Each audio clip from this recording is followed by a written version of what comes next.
Icheb! Oh, the humanity! Why? What sick nonsense is this? No, no, no, no, no!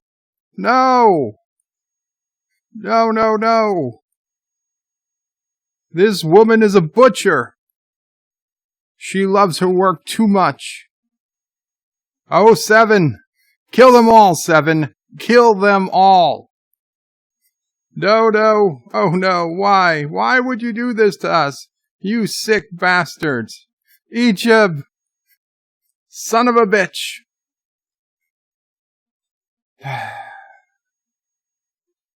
Hello world, it's Birdo Prey 5, Qapla. And this is how we begin the 5th episode of Star Trek Picard, titled Stardust City Rag.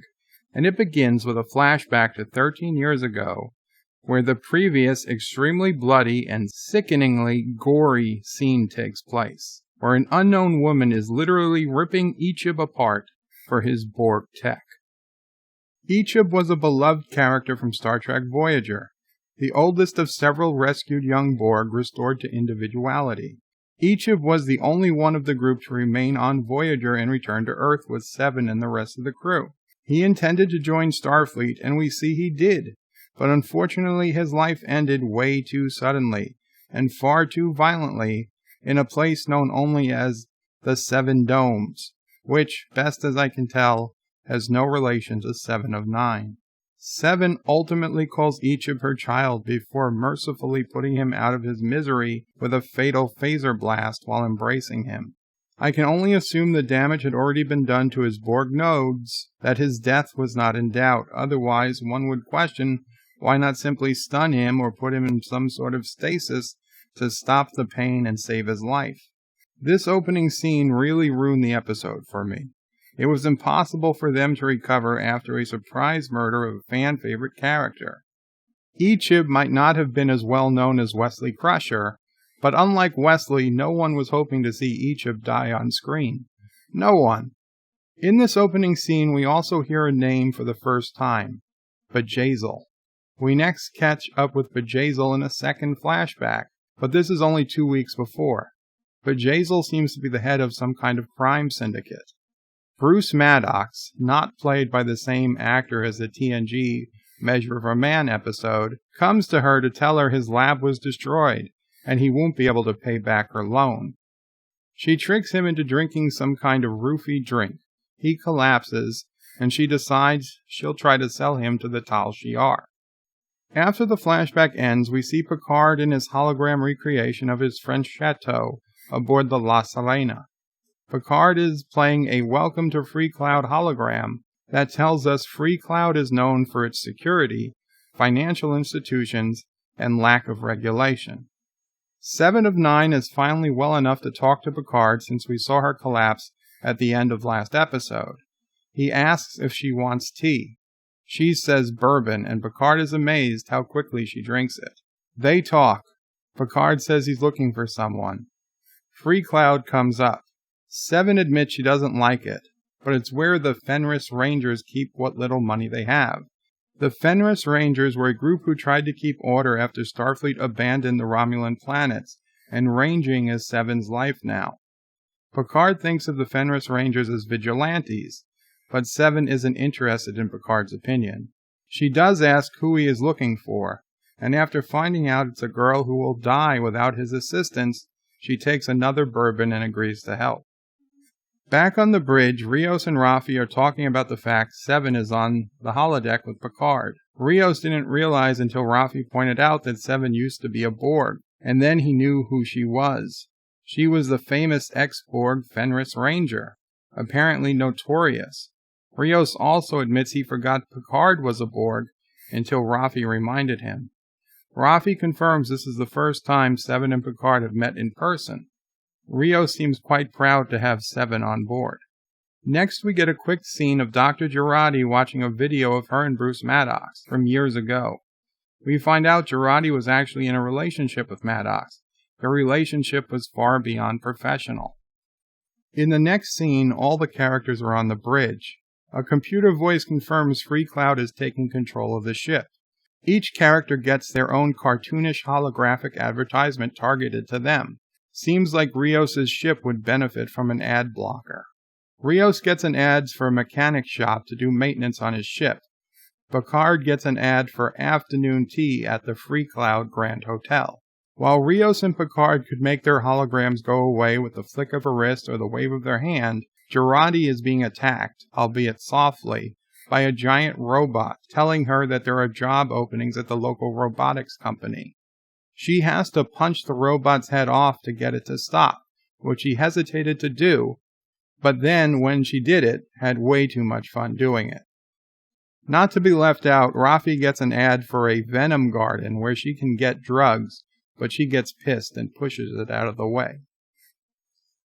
Elnor notices he doesn't get an ad. No explanation is given as to why, but it would seem the system doesn't know anything about him to serve a personalized ad. Elnor doesn't have many lines in this episode at all, and to be honest, little would have been lost if he wasn't even here. Raffi uses her hacker skills to locate Maddox. She has to use an old Starfleet intel trick to access what is essentially Freecloud's dark web message boards to find out the details. She uses her skills to set Rios up as a facer, who is someone who helps negotiate deals between various big corporations, criminal syndicates, and the like.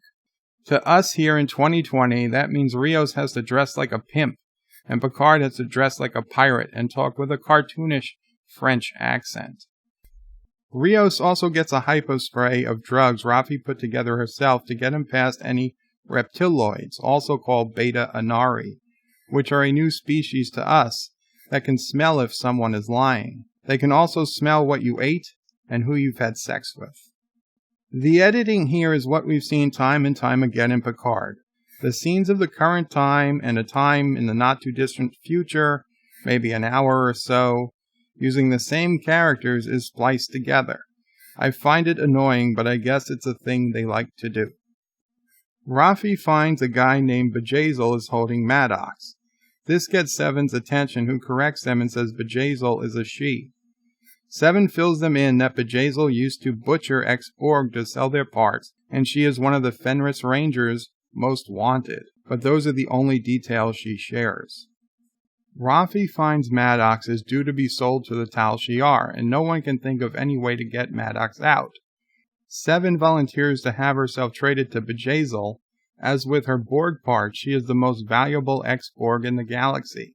Seven isn't really going to give herself to Bjayzl. The plan is to beam them out once they find Maddox, and they use a transport pattern enhancer, which is now a single small coin-sized device, rather than 3 tripod-like things that they were in the Next Generation. Rios beams down first. We see some of the local businesses. Stardust City is basically space Las Vegas. Lots of holograms and advertising. Godzilla even seems to be there. There's Quark Bar. Not sure if it's related to Quark's Bar from DS9, but its motto is, "What's yours is ours," so maybe. There's a Dabo wheel sign also. We have Mott's Hair Emporium, which is a throwback to the blue barber who was on the Enterprise D. For all the member berries we get here, there are very few recognizable alien species in this episode. You'd think the bar would be full of them. Rios makes it past bar security. His fake credentials check out. He needs to meet with Mr. Vup, who turns out to be a reptiloid, so Raffi's hypospray comes in handy right away. Mr. Rupp senses no deception and also senses Rios ate smoked meat for breakfast. Mr. Vup also speaks about Mr. Quark of Ferenginar having confirmed some of his credentials, so perhaps Rios or Raffi have some connection with Quark from DS9. Once Mr. Vup has approved, Picard, dressed as a pirate, beams down with 7 of 9, who is in handcuffs. He pays Rios for making the connection, and Rios heads to the bar. Picard then negotiates directly with Mr. Vup. Picard can apparently do so without needing a hypospray. I suspect the old man smell is so overpowering that even a reptiloid won't breathe through their nose. Picard comments how disgusting former Borg are, and how Seven had implants since she was a child, so they're going to have to dice her up. to get to all the technology. Picard demands to see Maddox before making the trade, however, to make sure he's still alive. We cut away to Raffi beaming down. She is parting ways with the group at this point. She had been in search for someone named Gabriel Hong. It turns out that's Raffi's son. She finds him at a medical clinic where he's waiting for his very pregnant, very Romulan wife. He doesn't forgive Raffi for abandoning him and his dad to pursue what he believes to be nonsense about the Mars attack conspiracy. She does get to meet the son's wife and learn it's going to be a girl. Despite claiming to be clean and picking up the pieces of her life, her son pushes and sees she still won't let the Mars thing go, so he still wants nothing more to do with her. She's heartbroken. Back at the bar, Mr. Vup's boss, who turns out to be Bjayzl, comes with a badly beaten Maddox, and to inspect the Borg. Bjayzl recognizes Seven, and Seven knows her. Their relationship goes far beyond what Seven admitted on the ship. It is strongly implied that Bjayzl and Seven were former lovers. Picard is very confused to see they know each other. Bjayzl even calls Seven by her human name, Annika. Security guards pull their guns on Picard and Seven, but ignore Rios, who is just a few feet away at the bar. Rios calls to the ship, and Dr. Jurati, aka Agnes, is having a panic attack over being responsible for having to beam everyone out when Seven activates the transport enhancer. The EMH turns on when he senses she's having a psychiatric emergency, and auto-engages, further scaring her. Agnes tells the EMH to end program, and she tells Rios nothing is wrong and she'll be all set to beam them up. Rios gives her a crash course on radio lingo, like copy that and go ahead. Bjayzl asks Seven if she's still upset that she carved up her little friend. The contempt that Seven has for Bjayzl is overwhelming. Seven releases her handcuffs and puts her hand around Bjayzl's neck, and orders everyone to drop their weapons, which they do. Picard demands an explanation, and Seven admits she didn't tell Picard the entire story. Elnor takes the guns and secures everyone else. Maddox calls Picard by name, and Bjayzl realizes it's the famous Admiral Picard. Seven gives the transport enhancer to Picard and tells the rest of them to go. Picard refuses and doesn't understand why Seven wants to kill Bjayzl. Seven tells the sad story of how she had Icheb butchered, and Icheb was the closest thing Seven will ever have to a child. They didn't use anesthesia or even have the mercy to kill him before harvesting him. Mr. Vup quietly engages a hidden weapon he had on him, but Rios shoots him dead, finally rejoining the group. Seven again commands the rest of the group to go and leave her. Rios says he gets the revenge aspect, but tells Seven if she kills Bjayzl, that's going to put a bounty on all their heads, and while he can live with that, it isn't fair to Picard, or the kid, by which he means Elnor. Bjayzl seizes the opportunity and says she'll trade Maddox for her life. Rios tells Seven to do the math, and it makes sense. He flips the transport enhancer in the air like a coin and catches it.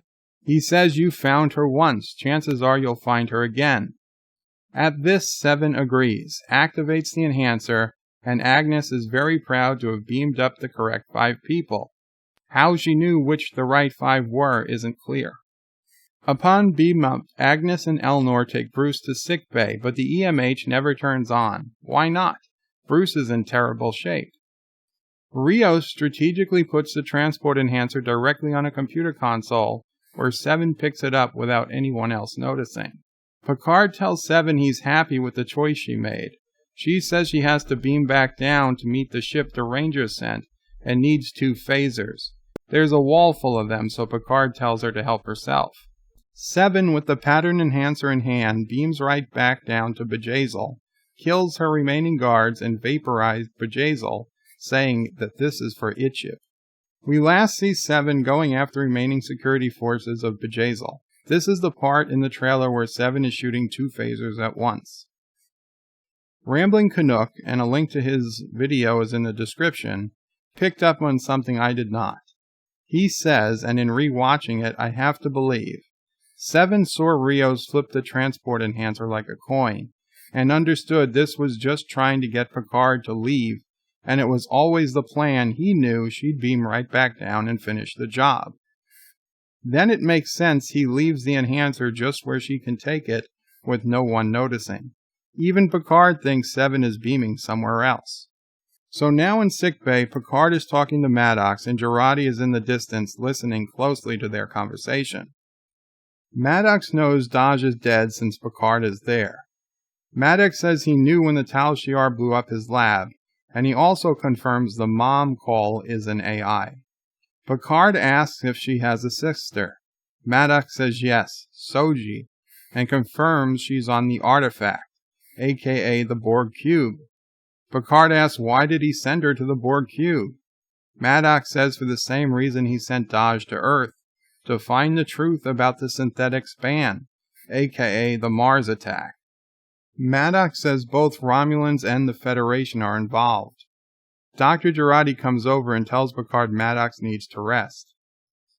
Picard goes to Rios to tell him that he needs to go to the Borg Cube. Rios says Romulan space doubles his fee, but he has a look like he knows he's either not charging or is never getting paid anyway. Rios tells him about a stowaway. It turns out Raffi is back on board but locked in her room. Picard knocks on the door, but she tells him to go away. It's pretty obvious the only way her son will ever see her again is by proving the attack on Mars was a conspiracy, so she'll be a willing part of the crew again by next week, I'm sure. Back in sickbay, it's just Agnes, Jeri, and Bruce Maddox alone. Maddox says he thought he was dreaming when he saw her. Agnes says she never thought she'd see him again either. Maddox asks if Agnes got to see Dahj. Agnes says no, she never did. Maddox says they were perfect, and he couldn't have done it without Jeri's contribution. Jeri is quite upset and says, one more thing she has to atone for. Maddox doesn't understand what she means. She then enters commands into the medical table he's on, and he starts dying. The EMH then reactivates because Jeri is having another psychiatric emergency. But then Maddox's bed alarms, and the EMH pays more attention to Maddox and says he's about to die. Jeri ends the EMH program once again. Maddox tries to question why she is doing this, but he can barely say her name. A weeping Jeri tells Maddox, I wish you knew what I know. I wish I didn't know what I know. I wish they hadn't shown me. I'm so sorry. Maddox dies in what seems to be a lot of pain and misery. Jeri cries over the body. End of episode. I have to give this next credit to Life with Matthew, whose Picard review link is also in the description. He remembered that back after the first episode of Picard, rather than showing us what was happening next week, we got a preview of the entire upcoming season. In that preview are a few frames that appear to show Dr. Jeri getting a mind meld from Commodore O. This would correspond to the time right before Jeri showed up at Picard's vineyard demanding to go with him on the mission. It's likely at this point Commodore O shared something so disturbing with Dr. Jeri that she turned her back on her life's work, on Bruce Maddox, a man she seemed to love, and who will at least attempt to betray Picard in his pursuit of Soji. For me, this episode never fully recovered from the barbaric and unnecessary death of Icheb at the very beginning. It set the tone, and the tone was bad. However, they did throw in a little Easter egg in that scene. The woman butchering Icheb is looking for his cortical node, which is usually in the head, but she can't find it. This is because in the Voyager episode Imperfection, Season 7, Episode 2, Icheb donates his cortical node to Seven, who will die without it. Icheb can live without his for reasons, so that's why this woman can't find it. Other than this, unfortunately, I don't think this episode lived up to the previous 4.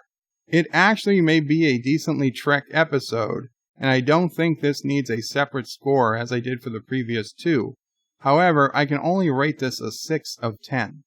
We got no recognizable aliens. They made up yet another new race, Reptiloids. when a Cardassian, Orion, or even a Breen could have been used. I understand not wanting to use Klingons, as that would force them to choose either the STD Klingork or the true Klingon aesthetic, but not having anything recognizable is pretty sad. I also don't like them casually referencing Quark. Either put him in the show or leave him alone. Now I have to wonder why he's not on Deep Space Nine. One thing this episode did have going for it was there was absolutely no scenes of the Borg Cube, but it seems like the Borg Cube will be playing a bigger part in upcoming episodes, if not the rest of the season. I'm taking off points for the fact we didn't get any new emergency holograms. We totally could have used the emergency transporter chief hologram, since Agnes was hesitant to use it, and the emergency psychiatrist hologram should have been separate from the EMH, and should have had a German Freud-like accent. They turned the emergency holograms up to a ridiculous in previous episodes. Why stop now when they would actually make sense? Why wasn't the EMH doing all the medical tests on Maddox? Dr. Jurati isn't a medical doctor. Maddox's case is exactly why the EMH existed to begin with.